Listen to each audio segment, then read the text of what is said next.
Hi there! In this video we're going to be converting a Fender Strat from triple single coil to twin P90. So the steps involved will be making a new pickguard, routing for the pickups, and then connecting it all together. And at the end you get to hear what it sounds like. So I hope this video might be useful for someone doing something similar, and let's get started. So here's what we're starting off with. This is a classic 50s series Mexican Fender Strat. And you can see I've already taken off the pickguard and disconnected the jack. And I've just got a couple of my business cards under here because I haven't taken the spring tension off the bridge. So this is the pickguard I originally had. It's a white pickguard, single ply, and the previous owners actually fitted these Seymour Duncan blackout pickups. So these weren't at all 50s-y sounding, so they didn't really go with the guitar. But hopefully the P90s will also give it a bit more of a vintage sound. And we're also going to change the pickguard colour. So we're going to a 3-ply instead of a 1-ply. And this is mint green instead of white. And this is a pre-made pickguard, but no routing done on it for the pickups. So that's a bit of a time saver. These are about the same price as actually buying a blank sheet of mint green. So that saved me having to make an entire pickguard and give me a head start. And you can see these come with 4 holes already drilled. And fortunately these line up perfectly with the holes in the body, which are already there.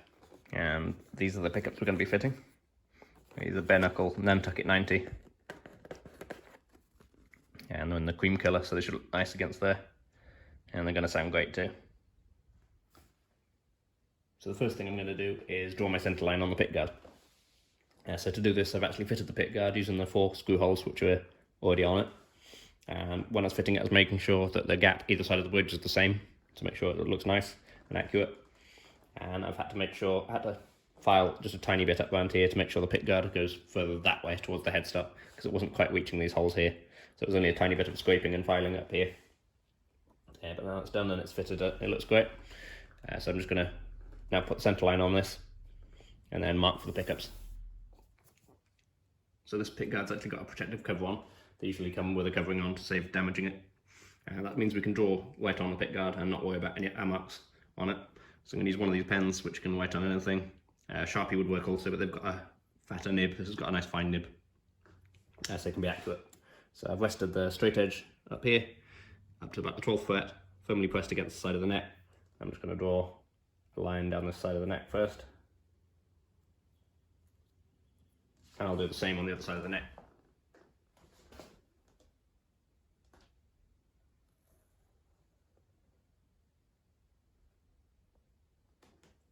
So now to find the centre of the pickguard, we're going to take a measurement on this end. And this is 56 to the width of the neck. So I'll mark it at 28 in the centre here. And then we'll take a measurement down this side as well and mark the centre here, then connect the 2 dots. And there you can see I've got the centre line accurately marked here now. And that's actually a great technique for mounting all kinds of hardware, whether you're fitting pickups or bridges or anything like that. It's a really good technique to always find the centre of the body, or the centre of the pickguard in this case. Now I've marked in my pickup locations. These are standard Fender Strat locations. The only thing I've done differently is obviously this one is angled on a typical single coil, and now it's going to be straight. So I've picked the midpoint of that angle, which is about 40mm from the scale length. And also for the neck pickup, I've had to move it back by about 5mm just because it was extremely close to this here, and I didn't want any structural problems with the neck joint there. So it's just moved back just by 5mm. And it is tight for space on this as well, on this direction also on the bass side. So the pickup's going to come to about there. But should look fine, and it's important to have them in the right location. Obviously we could move them back further, but then it's not going to sound like a Strat should. So by only moving it that 5mm, we should keep that same kind of sound. So the next step is going to be the routing of both the pickguard and the body. I'm going to do this in 2 different stages. I'm going to route the pickguard first and then the body afterwards. That's because I want a slightly wider, bigger route underneath in the body than I do in the pickguard. With the pickguard route, you really want it to be as tight as possible, no gaps at all, just so it looks right.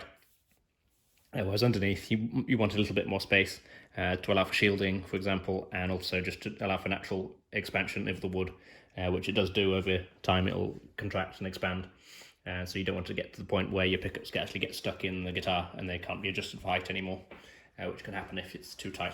So it's going to be a little bit looser in the wood and a lot tighter in the plastic. So before we go on to the routing, I thought it might actually be best to do the controls first, because I've still got this protective plastic covering on the pickguard, which gives me the opportunity to draw on it. And when I use the pickup mounting templates on this. They'll be attached with a double-sided tape. When I pull them up, there's a good chance it's going to pull up all this protective covering, which we want in place for now. So I've just mocked up my controls here. You can see these were where the standard Strat controls would be, these three. And I've had to move the volume control a little bit because it was going to be too close to the P90, because the P90 is too big at the bridge compared to the single coil. So I've had to move it back, so it's going back by about that much there. So I've gone slightly out this way, and then I've kept the same distance between the pickup and the control, so it'll still feel similar for when you're doing volume swells. And I've gone for down here for the other one, which is a bit further away, a bit extra spacing, just to make it look right really, because if it's up here they're quite close and then you'd have a big blank area down here. So I've moved this one down a bit, and down here is going to be blank, nothing there, so it'll be just one control here for master tone and a master volume here, and the switch will be in the exact same place as the ordinary Strat. So I'm going to drill these now.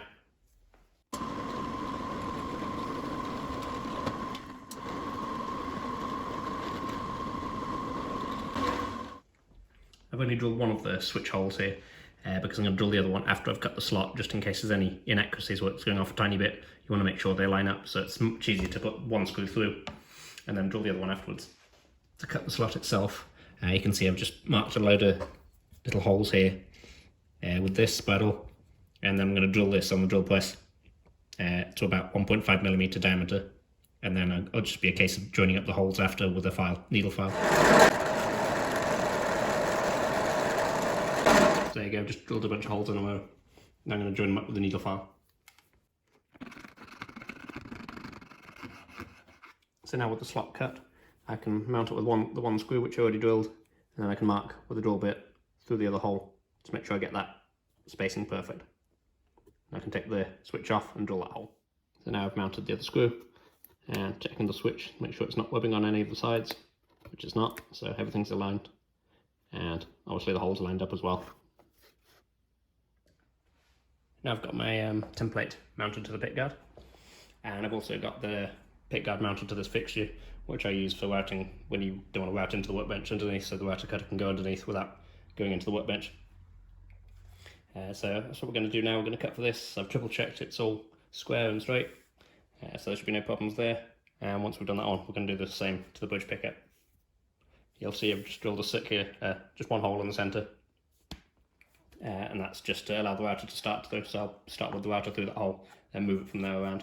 I could cut out more of this also, which I would do if it was wood, but as it's such thin material, it's just as easy just to do it all with the router.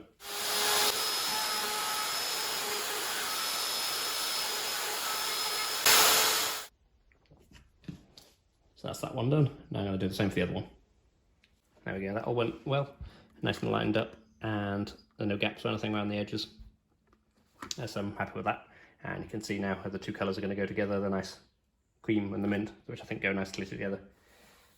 So next up I'm just going to drill the mounting holes for the pickguard, and then that's the pickguard basically done. So we can turn attention to the body then.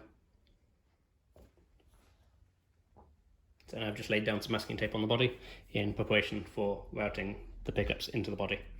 I've drawn in the locations. I did this just by aligning the new pickguard, the one we've just made, with these 4 mounting holes, and then drawing around it, and then I added the centre lines afterwards to make it easy to align. So they're drawn in place now, so we know where we're going to do them. So I'm going to use this bigger template. It's only about 1.5 mm on every side, bigger, to allow a bit more space. Trying just to get this aligned, and I'll show you. So you can see there's a little gap around each side, so that'll allow it space. And I'm going to start off with a very short cutter. I think it's about 10mm, this cutter. So this is going to be just used with the template, so bearing the wide against it obviously.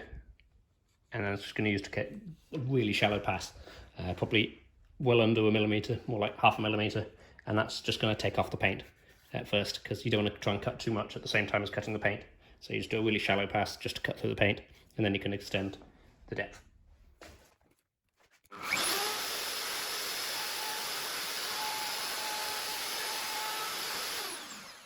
You can see I've just gone very extremely shallow, under 1mm, and just taking the paint off. Yeah, so the next step now will be going a lot deeper. I'll probably do about 3mm at a time rather than that shallow depth we just did, until we've got to the full depth required by the P90. So here's the finished route. You can just see a little bit left over from where the single coils were before, but this is all going to be covered by the pickguard, so it doesn't matter. And it doesn't really affect anything anyway, it's just a little tiny bit of extra there. I could obviously wrap the whole thing bigger to remove this, but there doesn't seem any point because it's just going to make the route even looser for no good reason. So you can see it went well, there's a nice sharp edge all the way along, no chipping out or anything. So that's gone well. We're going to do the next one now. So I've routed these both to the full depth, which is about 90mm in this case. It may depend on the pickups you use, some are a bit taller. And I've also shielded the cavities with shielding paint. So it should get rid of any unwanted buzz. And you can see I've got a little copper tab coming over both of them. So this is going to make contact with the jack plate, and this will make contact with the pickguard, which will be in turn connected to the jack. So they're all going to act as one big shield. So now it's time to start assembling it again.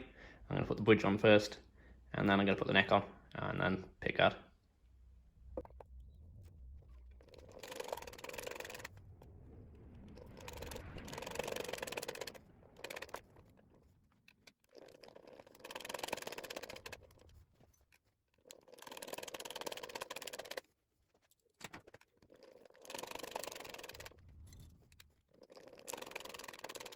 I've put the bridge on now, and also the neck, and you can see I've put 2 strings on, and this is to help with the alignment of the pickups to make sure we get the pole pieces lined up.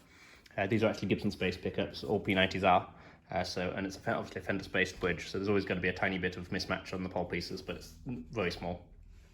And you just need to try and make sure it's as minimal as possible by putting these strings on to make sure they line up. The pickups themselves will be mounted onto pieces of foam. I've just cut these. And this is so it compresses as you screw the pickup down, so it gives you some adjustment room if you want to raise or lower your pickups.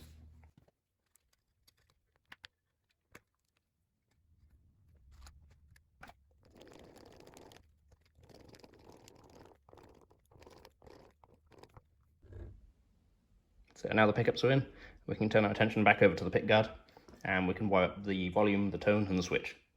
But first we have a nice satisfying job of peeling off this protective cover. So you can see I've already countersunk these holes as well, and the mounting holes. So that should be everything done to the pickguard except the controls are going on. And it's a good idea to take the plastic cover off before you put the controls on, because otherwise you get plastic stuck under the controls.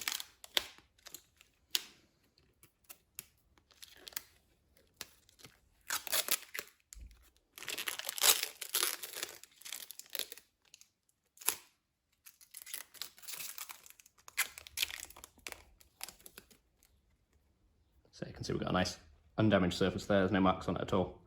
It's nice and glossy. Get a bit off there. So we're going to put the controls on this now. Another job we need to do before we put the controls on is shield the pickguard. So I'm going to stick copper foil to this area around here where the controls are going to be, to make sure that this area is completely enclosed on both sides. On the back it'll be covered from the shielding paint, and on the front of the guitar it'll be covered from the copper foil, which is going to stick to the underside of the pickguard here. So to do this, I like to position the copper where it's going to be, and then just simply press around the edge on the pickguard there, and you can see it's actually leaving a crease in the copper foil. So then all I have to do, you can see the line still there, is cut on the inside edge so it doesn't go beyond the edge of the pickguard, and then that'll give me a nice neat piece to stick down to the pickguard.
That's the pre-wiring done.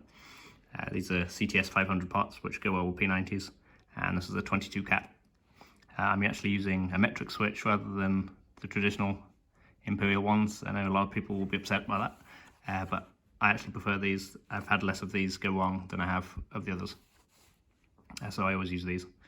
And so all we've got to do now is put the pickups in, wire these into the switch, and then we've got the ground wire to join the back of the pot here from the bridge, and then we've got the 2 jack wires to connect to the jack here.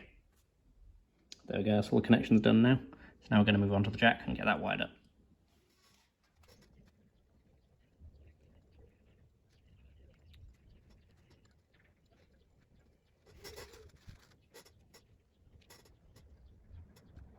So that's everything soldered up. Now we're going to see if everything works as it's supposed to.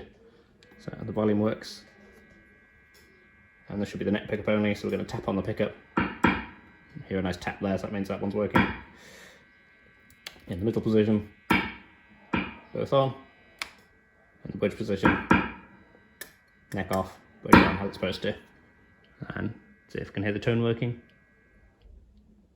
Yep, that's working too. So that's all the wiring done now. So now we can put the rest of the strings on and hear what it sounds like.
That's all for this one. Thank you very much for watching. If you'd like to see more content like this, please subscribe and check out my other videos also. And I'll see you again very soon.